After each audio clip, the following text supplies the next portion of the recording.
Yehovah's feasts are Yeshua's prophecies. God's feasts are Christ's prophecies. Yeshua fulfilled Yehovah's first 4 feasts at his first coming. Yeshua will fulfill the last 3 feasts at his second coming. He fulfilled Passover, unleavened bread, first fruits, and Pentecost. At his second coming, he will fulfill trumpets, atonement, and tabernacles. God's feasts are prophecies to be fulfilled by Yeshua. 3 times a year you are to celebrate a festival to me. Celebrate the festival of unleavened bread for 7 days. Eat bread without yeast. I command you to do this at the appointed time in the first month of Aviv. Celebrate the festival of harvest with the first fruits of the crops you sow in the field, first fruits and Pentecost. Celebrate the festival of ingathering at the end of the year when you gather in your crops from the field, trumpets, atonement, and the Feast of Tabernacles.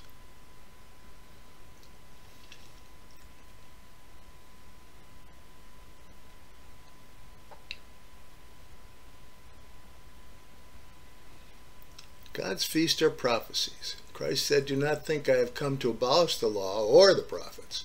I have not come to abolish them, but to fulfill them." Christ will fulfill the law and the prophets. At his first coming, he fulfilled the prophecies about the coming Messiah and the feast of Passover, unleavened bread, first fruits, and Pentecost. At his second coming, he will fulfill the Day of Trumpets, the Day of Atonement, and the Feast of Tabernacles.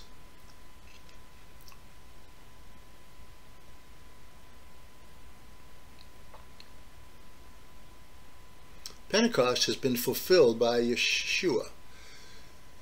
On the day after the weekly Sabbath, on the first day, on the day of first fruits, count off 7 weeks, 50 days to the day after the 7th weekly Sabbath, then present an offering of new grain. This is Pentecost, a sacred assembly. Do no regular work. This eternal command is for Yehovah's people wherever they live.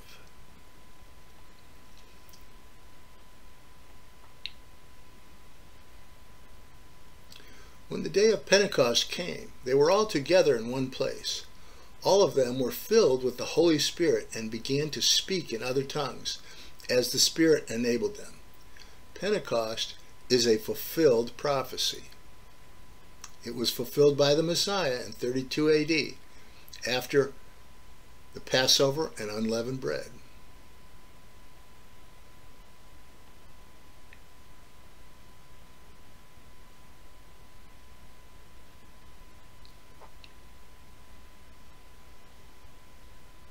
From the day after the Sabbath, following the first fruits harvest, count off 7 weeks, 50 days, and then present an offering to Yehovah on the Feast of Weeks.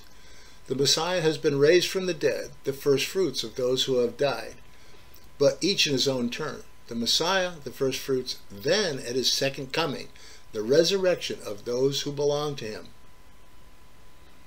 It's a very clear statement about when God's people will be resurrected. It happens at the second coming. It's not what you've been told.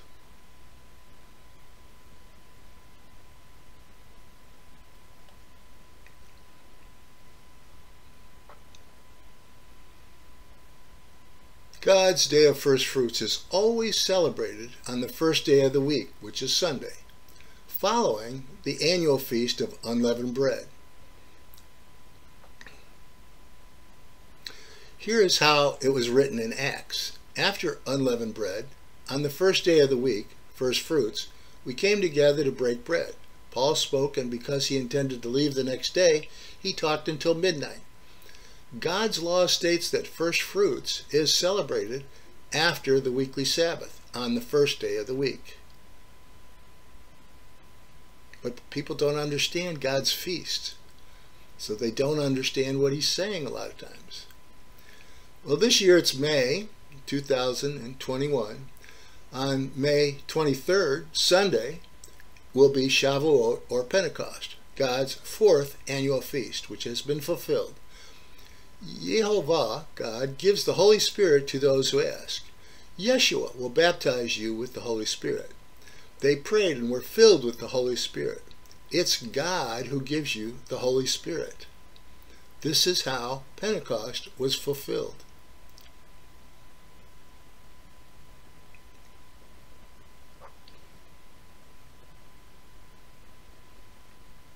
John, I baptize you with water, but one who is more powerful than I will come, the straps of whose sandals I am not worthy to untie. He will baptize you with the Holy Spirit.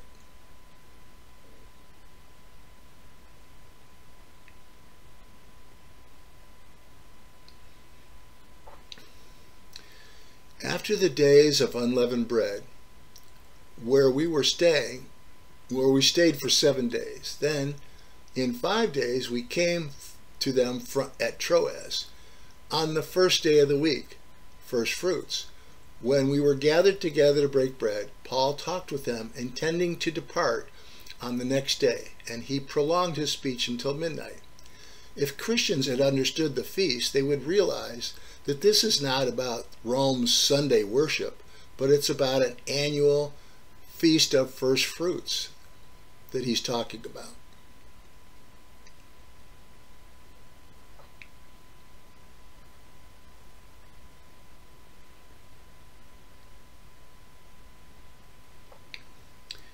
Yeshua fulfilled Yehovah's first 4 feasts at his first coming. Yeshua will also fulfill the last 3 feasts at his second coming. He will also fulfill all the prophecies. Why do Christians use pagan days to worship the one true God, Yehovah, and Yeshua, the Messiah? Why indeed?